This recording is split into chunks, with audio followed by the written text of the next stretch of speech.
ETF index mutual funds నేర్చుకుని stock మార్కెట్లో రాణించాలనుకుంటున్నారా? వెంటనే ఈ నెంబర్కి కాల్ చేయండి. హలో నమస్తే, వెల్కమ్ టు సుమన్ టీవీ. ప్రస్తుతం మనతో పాటు మధు గారు ఉన్నారు, పోలీస్ డిపార్ట్మెంట్ నుంచి. వారితో ఈరోజు కొన్ని విషయాల గురించి మనం డిస్కస్ చేద్దాం. హలో అండి మధు గారు. నమస్తే మేడం. సో ఇప్పుడు చూసుకుంటూ ఉన్నాం, అంటే మర్డర్ కేసెస్ ఎక్కువగా అయిపోతున్నాయి. రీసెంట్గా కూడా 13th రోజు మనకి ఢిల్లీలో ఒక మర్డర్ అనేది చోటు చేసుకుంది. అంటే ఇల్లిటరేట్, అన్ఎడ్యుకేటెడ్, ఏదో పూర్ పీపులే అని కాకుండా ఎంతో మంచి రిచ్ ఫ్యామిలీ వాళ్ళది అయినా కానీ ఒక ఆమె తన లవర్తో కలిసేసి వాళ్ళ హస్బెండ్ని ఒక 15 or 20 స్లీపింగ్ పిల్స్ వరకు ఇచ్చి కిల్ చేసి మళ్ళీ దాన్ని ఒక ఎలక్ట్రిక్ షాక్ ఇచ్చి దాన్ని ఒక న్యాచురల్ డెత్ లాగా క్రియేట్ చేయడానికి చూసింది. సో ఇలాంటివి అంటే this is not the one incident మనం చూస్తున్నాము అని. ఎప్పుడు ఎక్కడ చూసినా కానీ, మన దగ్గర అయినా, ఏపీలో అయినా, ఎక్కడైనా కానీ, వేరే స్టేట్స్లో అయినా కానీ ఎన్ని చోట్ల మనం చూస్తూ ఉన్నాం ఈ ఇన్సిడెంట్స్ అనేవి. So why is it happening? అంటే వాళ్ళకి అవగాహన లేక, లేకపోతే ఏంటి అసలు? దీని గురించి ఏం చెప్పాలనుకుంటున్నారు మీరు? మేడం, బేసిక్గా ఏంటంటే ఈ మధ్య కాలంలో ఎక్కువగా కొంచెం మెన్ మీద ఎక్కువ అటాక్స్ జరుగుతున్నాయి. అంటే ఎక్కువ శాతం వైఫ్స్ హస్బెండ్స్ని కిల్ చేస్తున్నటువంటి ఇయర్ ఇది 2025లో most of the cases around madam ఈ గడిచిన 120 రోజుల్లోనే 30కి పైగా, గడిచిన 120-130 రోజుల్లో 30కి పైగా హస్బెండ్స్ని కిల్ చేశారు వైఫ్స్. అంటే మీరు ఇప్పుడు డిపార్ట్మెంట్ లో ఉన్నారు కాబట్టి మీ దగ్గర కేసెస్ కూడా ఇంకా వస్తుంటాయి. అంటే బయటికి మాకు తెలియనివి కూడా ఇంకా తెలుస్తుంది, right? So how many cases ఇంత మీరు చూసారా? ఇదంతా across the India I'm talking. Okay, ఇదంతా రైట్ నో అంటే జస్ట్ ఒక 100 daysలోనే, అంటే ఎవ్రీ 4 daysకి మామూలుగా మర్డర్ వేరు, సూసైడ్ వేరు, అండ్ విమెన్ని మెన్ కిల్ చేయడం వేరు. అయితే ఈ మధ్య కాలంలో women is killing men. Correct. అంటే భార్యలే భర్తల్ని చంపుతున్నారు పరిస్థితి. ఢిల్లీ కేసులో అదే జరిగింది. 13వ తారీఖు అంతకుముందు వాళ్ళ బ్రదర్ ఇన్ లా, అంటే వరుసకు మనం ఏమని చెప్పాలి అంటే మా బావ కానీ మరిది కానీ వరుసకు అయ్యేటువంటి వ్యక్తితో తను ఎక్స్ట్రా మ్యారిటల్ అఫైర్ పెట్టుకొని తన భర్తని ఆమె 15 పిల్స్ ఇచ్చింది. 15 పిల్స్ ఇచ్చి పిల్స్ ఎలా ఇవ్వాలి, ఏ పిల్స్ ఇవ్వాలి, ఎప్పుడు ఇవ్వాలి, ఇస్తే ఎంత టైంలో, ఎంత డ్యూరేషన్లో చనిపోతారు అని చెప్పేసి ఇన్స్టాలో తన బాయ్ ఫ్రెండ్తో ఇన్స్టాలో చాట్ చేస్తూ తన బాయ్ ఫ్రెండ్ ఇన్స్ట్రక్షన్స్ని తీసుకుంటూ అతన్ని కిల్ చేయడం జరిగింది.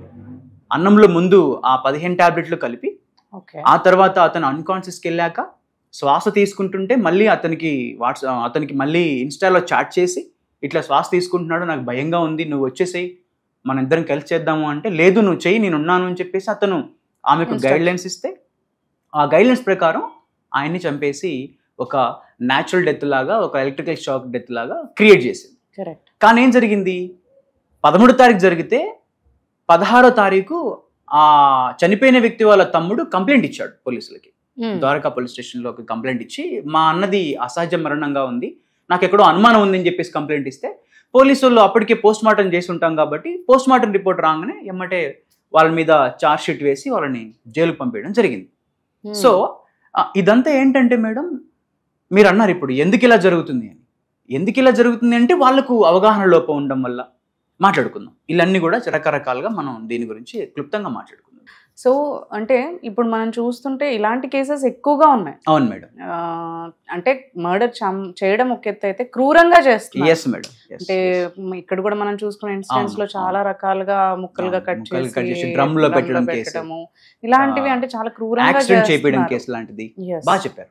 అండ్ ఎలా అయిపోతుంది అంటే అది అసలు ఈ ఎవరైనా మ్యారేజెస్ కి వెళ్ళాలి అన్నా కానీ ఈ ఇన్సిడెంట్స్ చూసి భయపడే తగ్గంగా వెళ్ళిపోతుంది అసలు. సో దీన్ని ఎలా తీసుకోవచ్చు అసలు మామూలుగా? మేడం దీన్ని ఏంటంటే, ఇదంతా ఇప్పుడున్న జనరేషన్లో విమెన్ నీడ్ మోర్ ఫ్రీడమ్ అండి. అంటే అంటే ఇట్లా నేను చెప్పడానికి కాదు కానీ మనం సెంట్రలైజ్ చేసి మాట్లాడుకుంటే దీనికి ప్రథమ కారణాలు కొన్ని ఉంటాయండి. ఒకటి ఎక్స్ట్రా మ్యారిటల్ అఫైర్ కలిగి ఉండడము, 2 భర్త భార్యని హింసిస్తే, తను ఎంతో హింసకు గురైతే, తన డొమెస్టిక్ వైలెన్స్కి గురైతే అతన్ని చంపాలి అనుకొని తను అనుకోవడము, ఆ తర్వాత వ్యసనాలకు బానిస అవ్వడము, డ్రగ్ ఎడిక్షన్. ఇప్పుడు స్త్రీకి వ్యసనాలకు బానిస అయింది, పురుషుడు దాన్ని అపోజ్ చేస్తున్నాడు. తన భర్త ఆ విషయాన్ని అపోజ్ చేస్తున్నాడు. అప్పుడు తను హర్ట్ అయ్యి ఆ డ్రగ్స్ మత్తులోనే చంపేయడం. యూపీ మీరట్లో జరిగిన కేసులో మనకు అదే మనం దాన్ని చూసుకోవాలి. ఆమె బాయ్ ఫ్రెండ్తో కలిసి డ్రగ్స్ సేవించేది. భర్త బయట ఉద్యోగం చేస్తే, నావీలో పనిచేస్తే, ఆమె బాయ్ ఫ్రెండ్తో కలిసి డ్రగ్స్ సేవించి అతనికి చాలా ఎడిక్ట్గా ఉండేది. డ్రగ్స్కి ఎడిక్ట్ అయ్యి ఆ మనిషికి ఎడిక్ట్ అయినప్పుడు భర్త ఆమెని అపోజ్ చేస్తే తనని ఎట్టి పరిస్థితుల్లో భర్త నా లైఫ్లోకి రావద్దు, నాకు స్వేచ్ఛ, ఇది నా జీవితం అని భావించి అతను ముక్కలుగా కట్ చేసి అందులో ఒక సిమెంట్ తోటి ఒక ప్లాస్టిక్ డబ్బాలో వేయడం జరిగింది. సో ఒక్కొక్క కేసులో ఒక్కొక్క కారణం ఉంటుంది మేడం. బట్ ఇతివృత్తంగా మనం ఓవరాల్గా చూసుకుంటే ఏం జరుగుతుంది అంటే ఎగ్జాక్ట్లీ ఫ్రీడమ్. ఒకళ్ళ స్వేచ్ఛని హరించినప్పుడు మాత్రమే ఒకలాంటిది బయటకు వస్తుంది. అంటే ఎలాంటి స్వేచ్ఛ, అది తప్ప రైట్ అనేది అది చట్టం పరిధిలోకి వస్తుంది. మనం దాని గురించి మాట్లాడుకోవచ్చు. అంటే వెన్ యూ ఇన్వెస్టిగేట్ చేసి ఇలా జరిగిన తర్వాత వాళ్ళతో మీరు మాట్లాడతారు కదా, చేసిన వాళ్ళతో, వాళ్ళు చెప్పే విధానం ఏముంటుంది అసలు? మేడం కొన్ని కేసుల్లో చాలా సిల్లీ రీజన్ ఉంటుంది. భర్తను తను ఇప్పుడు భువనగిరి యాక్సిడెంట్ కేసులో భర్తను యాక్సిడెంట్ చేయించింది. ఎందుకు యాక్సిడెంట్ చేయించిందంటే భర్త తను అనుమానిస్తున్నాడు. భర్త అనుమానిస్తున్నప్పుడు కౌన్సిలింగ్ ఉంటుంది, మాట్లాడాలి. నీకు ఫిజికల్గా అబ్యూజ్ జరిగితే పోలీస్ స్టేషన్కి వెళ్ళాలి. కరెక్ట్. అనుమానించిన వెంటనే యాక్చువల్గా ఆమెకి ఎలాంటి ఎక్స్ట్రా మ్యారిటల్ అఫైర్ లేదు. ఇక్కడ ట్విస్ట్ అదే, అతను అనుమానించాడు, తనకి ఎలాంటి ఎక్స్ట్రా మ్యారిటల్ అఫైర్ లేదు. అనుమానాన్ని తట్టుకోలేకపోయింది.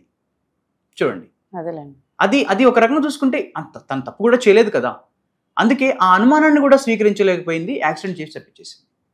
సో ఇలాంటి వాటిలో అంటే రకరకాలుగా ఉంటుంది మేడం. చాలా ఇన్వెస్టిగేషన్లో చాలా నిబ్బరిపోయే విషయాలు మాకు తెలుస్తుంటాయి. అయ్యో ఇంత చిన్న రీజన్కి ఒక వ్యక్తిని చంపేసిందా అనే దగ్గరకు వస్తుంది. బట్ చంపడం అనేది అది క్రైమే కదా మేడం. ఆబ్వియస్గా అది క్రైమ్ అవుతుంది, దానికి పక్కాగా. And when they are doing crime వాళ్ళు అనుకోవచ్చు కదా, అంటే ఎప్పుడే కానీ ఒక ఇన్సిడెంట్ ఇలా జరిగినప్పుడు పోస్ట్ మార్టం జరుగుతుంది, అప్పుడు మనకి బయటపడతాయి ఇవన్నీ అనే ఆ విషయం ఆలోచిస్తూ ఉంటారా, లేకపోతే ఎలా? అసలు ఆ ఆలోచన వాళ్ళకు ఉంటే మర్డర్ చేయడానికి ఒక అడుగు కూడా ముందుకు వేయరు. కరెక్ట్. వీళ్ళకు ముందు ఏంటంటే మర్డర్ కమిట్ అయ్యే వాళ్ళకి, ఎవరైనా మర్డర్ చేసే వాళ్ళకి ఫస్ట్ వాళ్ళని ప్రేరేపించే అంశం ఏంటంటే వాళ్ళ వ్యక్తిగత అంశం. నన్ను అంటారా, నన్ను హింసిస్తాడా, నేను అనేటువంటి ఒక భావన, నా స్వేచ్ఛ నాది, నన్ను క్వశ్చన్ చేస్తాడా, అసలు వీడు ఉండొద్దు, అంతే ఆలోచిస్తారు తప్ప ఒక క్రైమ్ చేయడం వల్ల జరిగే శిక్ష ఏంటి, నేను దొరికిపోతాను టెక్నికల్గా, నేను ఇప్పుడు ఫర్ ఎగ్జాంపుల్ కాల్ డాటా ఉంటుంది, మనకు టవర్ లొకేషన్ ఉంటుంది, పోస్ట్ మార్టం రిపోర్ట్ ఉంటుంది, ఫింగర్ ప్రింట్స్ ఉంటాయి, వస్తువుల మీద మరకలు ఉంటాయి, బ్లడ్ మరకలు ఉంటాయి, ఇట్లా రకరకాల సైంటిఫిక్ ఎవిడెన్స్ ఉంటుంది, as well as digital evidence కూడా మనకు ఎవిడెన్స్ గానే పరిగణలో తీసుకుంటాం. వీటి మీద వాళ్ళకు పూర్తిగా అవగాహన లేకపోవడం, అవగాహన రాహిత్యం వల్ల వాళ్ళు ఏం చేస్తారు అంటే క్రైమ్కి వాళ్ళ ఎమోషన్ని వాళ్ళు లీడ్ చేసుకుంటూ క్రైమ్ చేస్తారు. అంటే ఒక క్రైమ్ చేయడానికి ముఖ్య ప్రేరేపణ వాళ్ళ ఎమోషన్, వాళ్ళ యొక్క ఎమోషన్. ఆ ఎమోషన్తో వెళ్ళినప్పుడు ఏం జరిగింది అంటే మనిషి ఎమోషనల్గా ఉన్నప్పుడు టెక్నికల్గా ఆలోచించారు, టెక్నికల్ ఆస్పెక్ట్లో వాళ్ళు ఏమాత్రం కూడా ఆలోచించరండి. అందుకనే వాళ్ళు ఈ క్రైమ్లోకి దిగే ముందు నేను ఇలా చేస్తే అలా చేస్తే, ఒకవేళ వాళ్ళు ప్రీ ప్లాన్డ్గా చేసినా ఫుల్ ప్లెజ్డ్గా చేయలేరు. ఎందుకంటే వాళ్ళు ప్రొఫెషనల్ క్రిమినల్స్ కాదు. ఫస్ట్ ఆఫ్ ఆల్ మనకు తెలియాల్సిన అంశం ఏంటంటే భర్తల్ని చంపే ఏ భార్య కూడా ఇన్స్టాంట్ ఎమోషన్ తోటి చంపిద్దే తప్ప తను ప్రొఫెషనల్ కిల్లర్ కాదు. ప్లానెడ్ గా పకడ్బందీగా మర్డర్ చేసే అంత నాలెడ్జ్ వాళ్ళకి లేదు. వాళ్ళు క్రితం ఎప్పుడు మర్డర్లు చేయలేదు కదా. సో అందుకని ఈజీగా దొరికిపోతారు, శిక్ష తప్పకుండా వాళ్ళకు. ఇలాంటి కేసెస్ లో, ఇలాంటి అంటే మర్డర్స్ లో ఎలాంటి శిక్షలు ఉంటాయి వాళ్ళకి? యాక్చువల్లీ మంచి క్వశ్చన్ అడిగారు మేడం, తెలియాలి ఇది అందరికి కూడా. మర్డర్ లో సెక్షన్ 101 బిఎన్ఎస్ ప్రకారము, సెక్షన్ 101 బిఎన్ఎస్ అనేది మర్డర్ ని డిఫైన్ చేస్తుంది. సెక్షన్ 103 బిఎన్ఎస్ ప్రకారము ఒక మనిషికి లైఫ్ పడుతుంది. లైఫ్ అంటే యావజ్జీవ కారాగార శిక్ష అంటాము. ఓకే, అంటే నార్మల్ గా చంపినా గానీ, అంత క్రూరంగా చంపినా గానీ సేమ్ అలాగే ఉంటుంది. మీరు నార్మల్ గా చంపడం అనేది అక్కడ ఇంపార్టెంట్, చంపడం అనేది అక్కడ చచ్చిపోవడం అనేది దట్ ఈస్ ద మెయిన్. ఒక మనిషి ప్రాణం పోయింది, మీరు క్రూయల్ గా చంపారు, ఓకే, దానికి కొంచెం సెక్షన్ యాడ్ చేస్తే ఆ క్రూయాలిటీకి ఎందుకంటే క్రూయల్ లో ఆ ఇంటెన్షన్ అండ్ అది ఇంటెన్షన్ ఉంటుంది కాబట్టి శిక్ష ఎక్కువగా ఉంటుంది. ఫర్ ఎగ్జాంపుల్, ఒక వ్యక్తి మర్డర్ చేసి శిక్ష అనుభవిస్తున్న వ్యక్తి బెయిల్ మీద బయటకు వచ్చి మళ్ళీ మర్డర్ చేస్తే అతనికి డెత్ సెంటెన్స్ కూడా ఇస్తారు.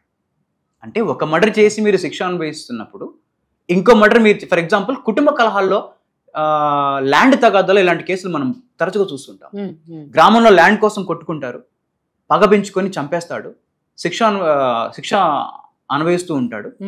శిక్ష అనుభవిస్తున్న కాలంలో బెయిల్ మీదనో పెరోల్ మీదనో బయటకు వచ్చి, హెల్త్ బాగలేదని పెరోల్ మీదనో బయటకు వచ్చి మళ్ళీ ఇంకో మర్డర్ చేస్తాడు. ఇంకా అతనికి ఇంకా వేరే ఏమి ఉండదు. ఓకే, అతనికి డెత్ సెంటెన్స్ ఉంటుంది. ఒకసారి మీరు ఒక 5 మర్డర్లు చేశారు వరుసంగా, శిక్ష ఒకటే ఉంటుంది. ఓకే, ఒక మర్డర్ కిందనే it is treated at 1 murder.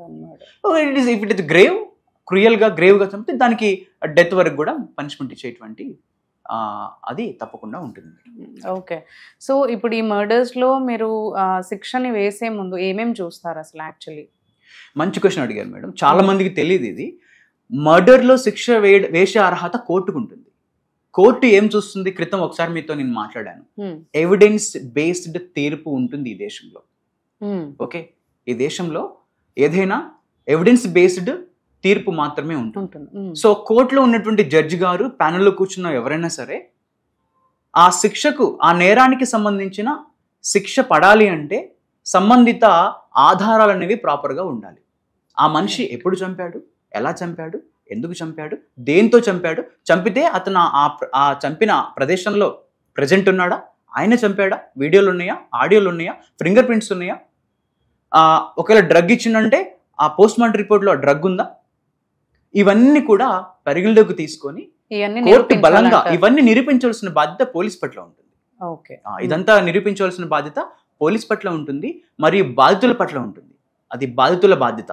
So బాధితులు పోలీసు వాళ్ళకి కంప్లీట్ గా హెల్ప్ చేస్తే ఇన్వెస్టిగేషన్ లో అది నిరూపించబడుతుంది, అప్పుడు ఖచ్చితంగా శిక్ష పడుతుంది మేడం. ఇలాంటి మర్డర్ కేసెస్ లో బెయిల్ ఇచ్చే పరిస్థితి ఎక్కడన్నా ఉంటుందంటారా? ఇది ఎలా అంటే madam, it's non bailable. Murder అనేది ఎప్పుడు కూడా నాన్ బెయిలబుల్ ఉంటుంది. బట్ సత్ప్రవర్తన కలిగి ఉండే, ఓకే, ఇప్పుడు ఎలా ఉంటుందంటే శిక్ష పడ్డ తర్వాత సత్ప్రవర్తన కలిగి ఉన్న ఖైదీని రిలీజ్ చేయడం లాంటిది. సో బెయిల్ కూడా అలాంటిది.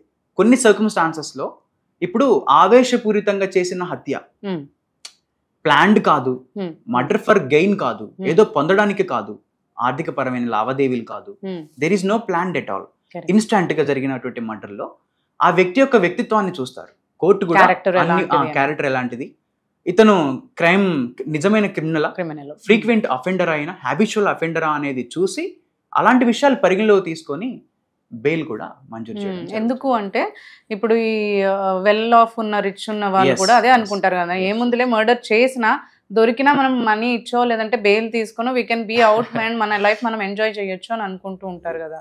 Will that happen? అయిపోతుందా? వాస్తవం కాదండి, అలా జరగదు. మీకు బెయిల్ ఎప్పుడు కూడా మీ దగ్గర డబ్బు ఉందనో, మీకు పలుకుబడి ఉందనో చట్టం చూడదు. మీ దగ్గర 100 కోట్లున్నా చట్టానికి ఎవిడెన్స్ తోనే పని, మీ క్యారెక్టర్ తోనే పని. So you can't take a bail by giving money to the court. It's not at all possible. మీరు చేసిన క్రైమ్ లో దాని యొక్క ఇంటెన్షన్ కాదు అని ఉంటే మాత్రం తప్పకుండా మీకు బెయిల్ ఇస్తారు. థ్యాంక్ యూ అండి, థ్యాంక్ యూ మధు గారు. Thank you so much. Thank you.